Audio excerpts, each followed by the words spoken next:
Welcome to what is probably the most mind-boggling video I have done, where I'm pulling a map pat and trying to weave a story out of a game that likely doesn't have that deep of a story. Animal Well is a quote-unquote Metroidvania developed by Billy Basso, and well, you probably know the rest. Technically, for a game without any semblance of dialogue, it feels as though there are these unique interactions between our player and the animals in the well. To put it simply, the thesis of this video is to answer a lot of questions that I have on a list. I won't do a video essay and summarize every little event in the game. I'll assume you're smart and played Animal Well fully. Or I'll assume you're lazy and saw someone else play it. Just like Animal Well and lasagna, and cakes and onions and ogres, this video has layers. The first layer will be what I believe to be basic information about the well and information that can be definitely proven. The story is simple. You are a small creature waking up from a bulb. You collect various toys to help you reach the 4 flames that'll open the door in a beacon room. You then traverse this dark place and find a lantern, where you meet the Manicore. After solving a puzzle, you go down to a big room and blow up the Manicore with fireworks. That's it. But not really, or else this video wouldn't exist. Well, we play as a little guy, but what are we? Are we even an animal? Turns out yes. Billy confirmed in a Discord message that we play as a Mexican jumping bean. These are beans that move around and look like they're just beans, but what's inside is a larva. And this larva eats the bean from the inside until it hatches into a white moth. Massive spoilers ahead for the rabbit secret. When the player meets the big bunny and gets eaten and pooped out, we gain the power to turn into a moth at will. It's strange how we can turn back and forth between bean mode and moth mode. I assume it's just weird bunny magic, which leads us to our next point. This feels like a no-brainer, but it still needs to be answered. The fact that the flute warp is called flute spell in the Steam achievements is pretty conclusive, but there are many mechanical contraptions within the well, so it can be hard to differentiate between magic versus technology advanced enough to be considered magic. Let's take a look at another point. The 4 flames never burned out and can be picked up. Many of the bunnies are hiding in strange ways. One in our dream, one anamorphed into a duck, and one hiding inside HGTV, for example. And many animals have odd sizes. While it can be argued that the well is technologically advanced, I do not believe that is what Billy intended. Many of the sound effects and cues give it a feeling of magic. So yeah, the well is magic. This is the last question I feel like I can answer 100%. The main argument I have seen for the well being underwater is the fact that the bubbles float up instead of down. Thing is, there are many large bodies of water that the player can fall into, and even a few waterfalls and animals are seen falling at fast speeds as if they aren't in water. So how can that happen underwater? I believe the solution is that only part of the well is underwater, is the background. How is the background the only place with water? Well, another point needs to be proven, but for now there might be some sort of barrier in between the foreground and background, making most of these animals that reside in water viable, as well for making the dry portions of the well make sense. So, no, the well is not underwater. Now that we have the basic questions out of the way, let's move on to layer 2. And as I'm writing this, I now notice that this video is structured like an iceberg. God damn it, but you know what? I'm calling it the first well-type video. A wellberg. This layer is going to be about specific things that can be speculated about, but not confidently confirmed. Let's begin with what I believe is the most important character in the game. The Manicore was locked away behind multiple layers of doors and the floor of the beacon room, which is then locked by the flames that are encased in glass. And those are locked behind doors that have guardian animals, so it's safe to say that they wanted it not to get out. But why? The Manicore is pretty spooky, but by that logic we would have to lock up a lot of other things. I think that the Manicore is locked up because it is associated with the blocky ghosts. As you progress and collect the flames, more and more ghosts start to appear around the well. There's an insane amount of them leading into the Manicore's chamber. I believe the Manicore produces these ghosts as either a defensive mechanism or some sort of symbiosis. Maybe the animals in the well freaked out with all the ghosts and sealed up the Manicore. Maybe they didn't like its takes on Twitter and decided to seal it up because of that. The bunnies are a certain type of animal that has shrouded in mystery and have great powers, but they're never actually involved in the well's environment. One question that might come up, other than how the hell these rabbits can hide in metaphysical concepts, is why are they hiding? A mural might reveal the answer to this question. In a room only accessible by wrapping around the top of the well to the very bottom, and not trying to do something extremely stupid, is a mural only viewable by using the UV light, where a cartoonish looking lynx is chasing a rabbit. This, I believe, is why the bunnies are hiding. The lynx used to chase and hunt the rabbits around the well until they went and hid themselves in places where the lynx could never reach them. It's a bit unclear why the bunnies are spooked when the player reaches them. Maybe the player told them that Mario plus Rabbids is a better game than The Last of Us. On the topic of murals, we should review all of them right now, as I think they hold the key to a few answers. The lynx chasing the rabbit gives us the answer to the previous question. There's a mural in a secret room that holds the insert specific egg here, egg, that depicts the birth of the manicore surrounded by shabby looking mice. There's another in the worm zone that shows a rabbit making the same elixir that permanently increases your health. And what is maybe the most interesting one? A mural where the player is riding the manicore to a bunny in a house. This mural shows the events of BDTP. There are also many smaller murals, like the manicore's face, the big mode frog, and what I highly believe to be a Mexican hairless dog, and even Kilroy. So who drew these? Humans are a good option to say, Kilroy being the main argument here, as animals can't make good memes. On one hand, I am a fan of the human theory, since it explains not only this, but a lot of other problems in the well. On the other hand, I am not a fan of the human theory, because it is a bit lazy. I believe the animals made these murals, as a few of them know how to operate the mechanical cages and many other mechanisms in the well. It's not too far-fetched to think they can make some funny-looking graffiti. I think the murals serve as answers for a few questions about the well. Some of these murals I have used on my own answers for the questions. I also just think they're neat. I know. The well is actually in the back rooms? But in all seriousness, I understand how the player can go from the right side of the map to the left side, but going from the very top of the Badlands to this dark space is a bit harder to understand. I think Billy just wanted to keep the aesthetic of a square for the map. If it weren't for one huge clue Billy left in plain sight, the donut. Specifically called a torus, someone came up with the design of the well's map wrapped around the torus. The sides wrap around each other and the top and bottom meet. So yes, the well is in a non-Euclidean space. And it looks like the only way to escape the well is to completely teleport out of it, which is a power only the manicores, the bunnies, and the torus have. And with this idea, we can fully answer the underwater question. Since the well is a torus, the inside of the torus, or the background, could be filled with water, and this water stays inside, as we never see interactions between the foreground and the background. What I mean by this question is the very first thing you see when you begin a new game.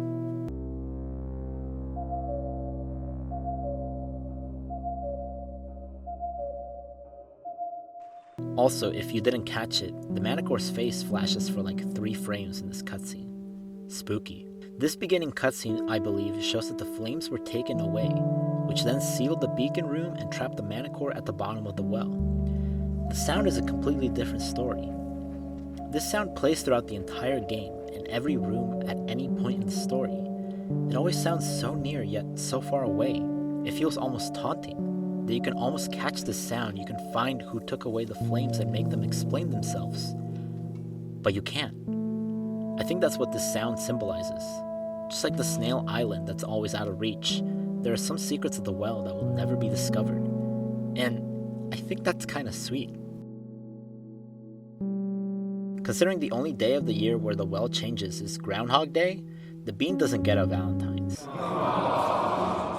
But I still made it one, because I love it. This may be the biggest question in the whole game, nay, the whole world. Were humans the ones who built the well? I'm not sure. It would be easy to explain that the well was built as a terrarium and left alone, like one of those cruel jars that YouTubers build. but it will also be really whimsical if these oddball animals built their very own Tower of Babel. I think the well was initially built by humans and left alone. This explains a lot of minute details, like the complexity of mechanisms, the clear division of areas, and the fact that there is no clear exit of the well could be from humans sealing the well in a type of terrarium. I definitely believe humans were involved in the creation of the well, if not directly responsible for it. It's a shame, though, that we didn't have a human hand final boss. This layer is a bit rough. Many of the questions don't have major evidence and are instead jumps in logic. It's basically speculation about game events that happen, or things that happen before we wake up. I think this is one of the most important questions in the entire maybe the entire world. Why these animals? These animals, which I will refer to as flame bearers, are major antagonists in the story and are physically much bigger than the other animals. They also guard the flames from the beam and have multiple statues dedicated to them. The flame bearers are all very wild and belong to vastly different ecosystems. I think this indicates the well being taken over by nature, and therefore nature itself is sealing away the Manticore. Let's go animal by animal and try to explain them. Wolves represent wilderness and humanity's connection to that wilderness. They also represent loyalty, strength, and evil in various cultures across the world. Seahorses are a symbol of devotion and endurance due to their monogamous relationship and anchoring tails. Chameleons are symbols of change and transformation due to their ability to change colors to blend in with their surroundings. And the ostrich puzzles me.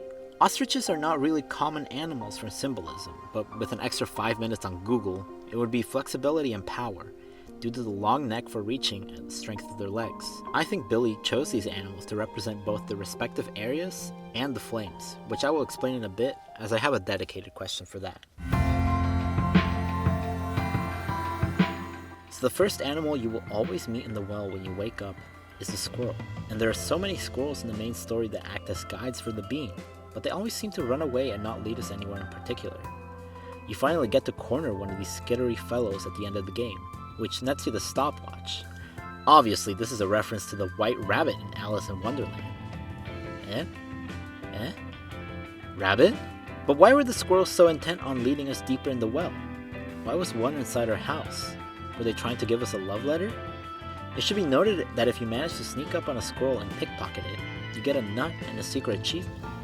If you pickpocket 5 squirrels, you get 100 septims added to your bounty in Whiterun, and a broken message. The squirrels feel too important to just be vague guides in the well and a timer. Maybe the love letter thing is the real 5th layer. This is the most important question in the entirety of Animal Well, nay, probably the entire universe. Who locked up these poor, innocent kitties? Well, considering the mom lynx probably hunted the bunnies, it's logical to assume the rabbits locked up all her children as revenge. The bunnies are the only animal closely related to the Fluke codes, and it wouldn't be too far off to assume the kids were stupid enough to get on top of a cage and get nabbed. This question has weighed heavily on my mind since the very beginning. Where the hell is the kangaroo's Joey? In the promotional material for Animal Well, there is a poster of the kangaroo with the Joey in his pouch. But when encountered in the game, the kangaroo doesn't carry the Joey. Where'd it go? Well, since Joeys leave the pouch starting 6 months and leave permanently at 10 months, that could be something that happened? So maybe enough time has passed. Or maybe Billy decided that throwing firecrackers at a child would be too mean. Either way, it seems odd to see a distinct character to be shown in promotional material and not have them in your game. That's like having Mario 64 without any toads, or Undertale without baby bones. This question stems from this terrifying scene. This eel changes everything about how the shortcuts are thought about. How do they work? If they're alive, why do they behave like machines? If they aren't, why is the eel unique? And why does it guard the UV lamp? These are very difficult questions to answer because the lore given about the animal heads is just... If I had to take a guess though, I would say the eel is the only one alive. Due to the fact my informant, Hap, gave me. Eels can stay alive for up to 8 hours after being decapitated, biting and breathing. So could it be possible that this eel is alive? Although it could just be a Jolly Roger Bay reference. The chinchilla part seems self-explanatory. You're a tree nut with a delicious grub inside. But they don't really bash our heads in to feast, do they? They kinda just cuddle up real close and murmur when they see us or touch them. Maybe they just want friends. For dogs though, it seems weird for them to attack us on sight, especially since every single modern game has a dedicated pet the dog feature. It could be explained that they want to eat us, but dogs also don't really hunt us. They shake us around and drop us. So are we like the disc to them? I don't think so either. I believe that the dogs have been commanded to attack anything that passes by them, by the ghost dog either as a territorial command or to guard the flame, except for the shaggy dog, Noodle. He just wants to run on the wheel. These guys are my third favorite animal. They make such funny sounds. I love them. These guys only appear in the ostrich section of the well and seem to have a fascination with guarding chests. They look weird though, and I mean that in a funky way. They're blue and they turn comically red when angered. They also look a bit like slug cats. They aren't even hostile and seem to guard themselves more than anything. They're like zombie pigmen. Granted, they do look like the ghosts in the well, but these guys are tangible and not affected by light. In the Animal Well Discord page, they do have an emote. The emote is called Cloaked Figure, which is odd. Cloaked Figure is not a term usually used for animals. It's more used for humans. The Blue Guards are a mysterious bunch who really just keep to themselves. It makes you wonder what they say under all that bass.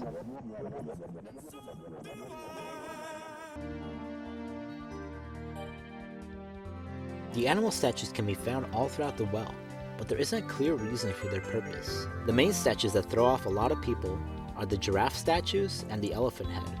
The giraffe statues are in the ostrich area, and the elephant head is in the chameleon area. Both of these lead to a major theory in the animal well community. The well was built as a zoo. This is supported by the idea that a lot of the rooms and the layout of the well feel like exhibits you would see in a zoo, even including places separated by glass. I personally like this theory despite the flaws it has. Like, why did it go into disrepair? Why would it be sealed away?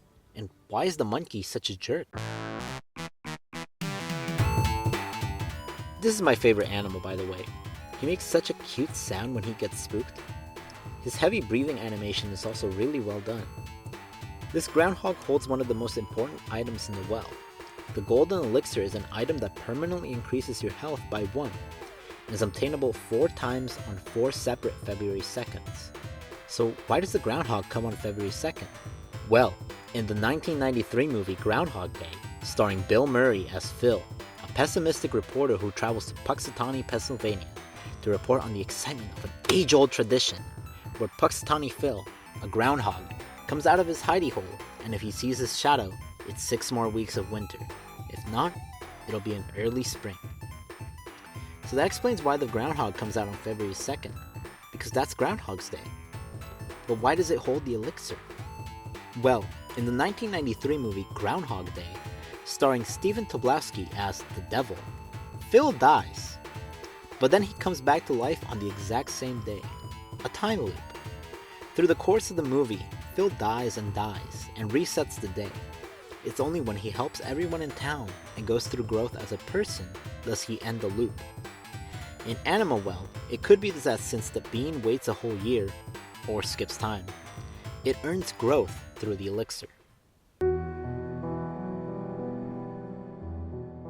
So you first encounter the ostrich in its respective area, which gives it one of the best sequences in the game.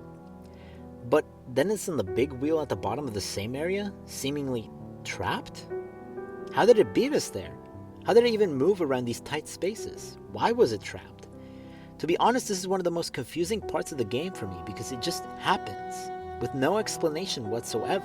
It's also one of the few times when an animal straight up dies in the well. Well, it's murdered, but same thing. I don't really know the answer to this question, and I think I need your guys' help for this one. I can't really find a satisfactory answer. So the 4 flames are very important items in Animal Well, as they are protected and unlock the Manicore's door. The flames never burn out and can be easily picked up by the beam. They come in 4 colors, blue, green, purple, and violet, which are likely created by burning certain metals. You can actually buy a kit on Amazon for fun for the whole family. Their significance though is what I want to talk about. These flames, I believe, represent aspects that the being must conquer to be able to face the Manticore. Just like in Legend of Zelda, Link had to collect the concepts of courage, smooches, and rubies. The being had to collect concepts as well. The purple flame represents tenacity, as you had to keep running from the ghost dog and reach the end of a very long sequence to place the disc in its place. The green flame represents cunning, as you had to not only activate various switches and turn various mechanisms to get on the flame room, but you also had to free the ostrich and make him activate the switches to open the room. The blue flame represents courage, as you had to take many leaps of faith and trust not only in your bubbles, but in the seahorse to spit at the right angle and fill the dishes with the water. The violet flame represents leadership, as you had to command a chinchilla and lead hedgehogs to their death to get that flame. So yeah, Billy is a Zelda fan confirmed.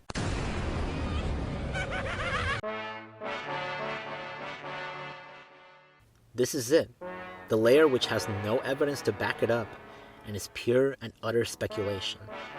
These questions can vary from one little detail or sections that permeate the entire game. This is the game theory layer. This is maybe a question I don't think has or will ever have an answer. How did the ghost dog die?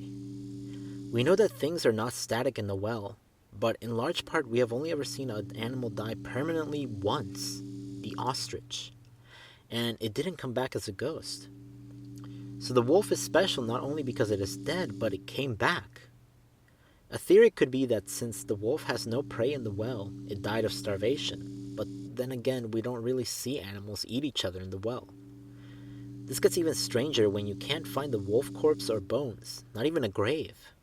The shrines that hold a mock disc could be a grave site, but that doesn't seem right, as it only seems to be a place to worship the disc. The groveling toad is the only animal in the game who speaks human, and he says, "I like it here in the dark." Now, I'm not one to call someone a freak based on one thing, but considering that he was buried in the dark, I think he's a little freak. This is a super secret room that is only accessible by flute spell. The code to access the island was originally found through data mining, but it turns out Billy put the code on the collector's edition stand. What a bunch of dirty cheaters. This room has some strange properties. It lacks the normal ambiance you hear throughout the well, and any of the flute spells do not work to warp you out. The only one that does is the spell that got you in. And while the UV flowers in this room are part of the collector's edition puzzle, I feel like there might be a secret or two more involving these flowers. Billy has said to follow the flowers, which could be a red herring or just alluding to the same puzzle as before. Either way, I don't like this place. It gives me the willies. In the chameleon biome, there is a room that holds the chaos egg and a monkey with her child. And that's it. This room has a completely unique animal that doesn't do anything other than throw rocks at you. She does it faster if you light a firecracker, but nothing else. This animal seemingly holds no secrets, and that bothers me. I don't know if there's anything meant to be here, but considering there are 10 other animals that only do one thing or nothing at all. But it feels like there's something more to it. Then again, Billy has admitted to putting red herrings in the game. That monster. Okay, I understand it's video game logic to have save points everywhere, but hear me out. Billy has cited Resident Evil and Earthbound as major inspirations for Animal Well. Now, I know Earthbound is a very obscure game that only me and my buddy Eric have played, but in that game, you save by using a phone, specifically the ones with a cord and a receiver. In Earthbound, the person who saves your game is your father. Now, is it the same in Animal Well? Are we calling Papa Bean? Maybe. It's difficult to say so with so little information. The only time the phone doesn't work is when you have the ghost dog or the manticore chasing you, instead responding with no answer. Now, I don't know about you, but this could be a reference to an obscure game called Undertale. In Undertale, you play as Bart Simpson with a phone. If you play the game by murdering people or politely declining strangers' phone numbers, whenever you use the phone, it responds with, Oh yeah, Animal Well. So considering that, Why does the phone have no answer? It could be that the ghost dog causes paranormal interference with the phone, but the Manicore isn't a ghost. So could the thing on the other line be scared? The ghost dog and the Manicore are pretty scary, but the animals in the well don't really care about the ghost dog, so it doesn't make sense for an animal to be on the other line. This might be a question that I don't even think Billy would have an answer for. So I'll leave it up to you guys to answer for now. The final question. What happens after Animal Well? In a Reddit AMA, Billy has expressed intent to create a sequel in the same universe of Animal Well. But what would that even look like? Billy said it wouldn't be a direct sequel, so we might not even see any of the major players or even the well itself in the future game. It might be about exploring the world outside of the well, as in one of the promotional posters shows 2 peacocks looking at a sunset. Whatever it might be, I will be on the lookout for it. As I love this game so much, I made this video. So this is the end of this layered video. And if you made it to the end, did you click on the video because of the Bean is Nest thumbnail, or the other thumbnail I made? I'm honestly very curious about the ratio. But either way, thank you so much for watching. I don't really thank all 49 subscribers I have, but thank you. And hey, if you aren't subscribed, hit that. I think you know the rest. I would love it as well if you offered your own theories in the comments. I think the most important thing about the well is collaboration to solve its secrets. And I want to say thank you to the Animal Well Discord. The lore channel is great for asking important questions and being positive as a whole. Well, now that this is done, I gotta grind the battle pass.